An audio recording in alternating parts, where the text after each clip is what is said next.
નમસ્કાર મિત્રો, હાલ ગુજરાતમાં એક નવો વિવાદ આવી ગયો છે. તેમાં કીર્તિ પટેલ અને વિસુ રાજપૂત બને છે. તો કોલ રેકોર્ડિંગ તમે સાંભળી ને પણ તમે જે કહાની કીધી છે એ ખોટી છે પબ્લિકને. એમ નથી બેન, તમે એક સાઈડનું સાંભળ્યું હશે.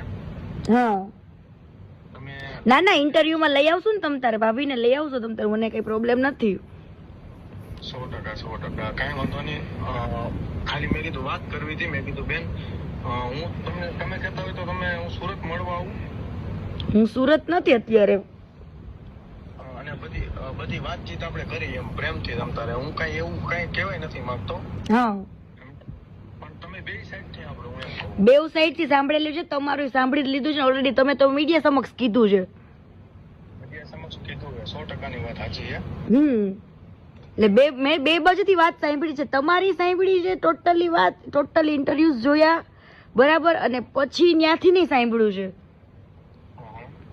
બરાબર. તમારે સે બાબતમાંથી ઝઘડો થયો તો એ બધું જ. અને જે કાજલ રહી ને, એ કાજલ સાથે તમારે 6 વર્ષથી તમારે હતું જ બરાબર. અને કાજલ પેલા તમને મેરેજની ના પાડતી હતી, પછી આમની સાથે મેરેજ થયા એટલે એને જેલસ ફીલ થવા માંડી, એટલે તમને રાત્રે ઘરે સુવા નહોતી જવા દેતી, રાઈટ? ફોનમાં તમે વાત કરો, વાત મોડે સુધી ફોનમાં તમે ચર્ચા, બહાર વાતો કરવા રહેતા, ને પછી ઘરે જતા એટલે ડખો થતો.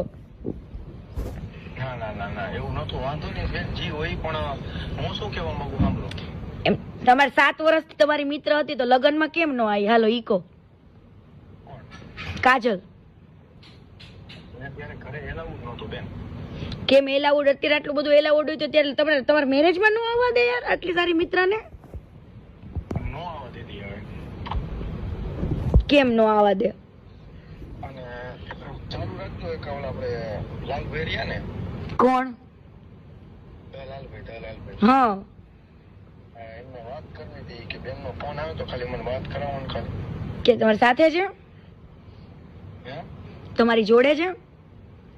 ના, મારી જોડે નથી. ઈ કે મને ખાલી ફોન કરજો એમ. એવું? હા તો વાંધો ને, લઈ લ્યો ને. ચાલુ રાખજો. હા.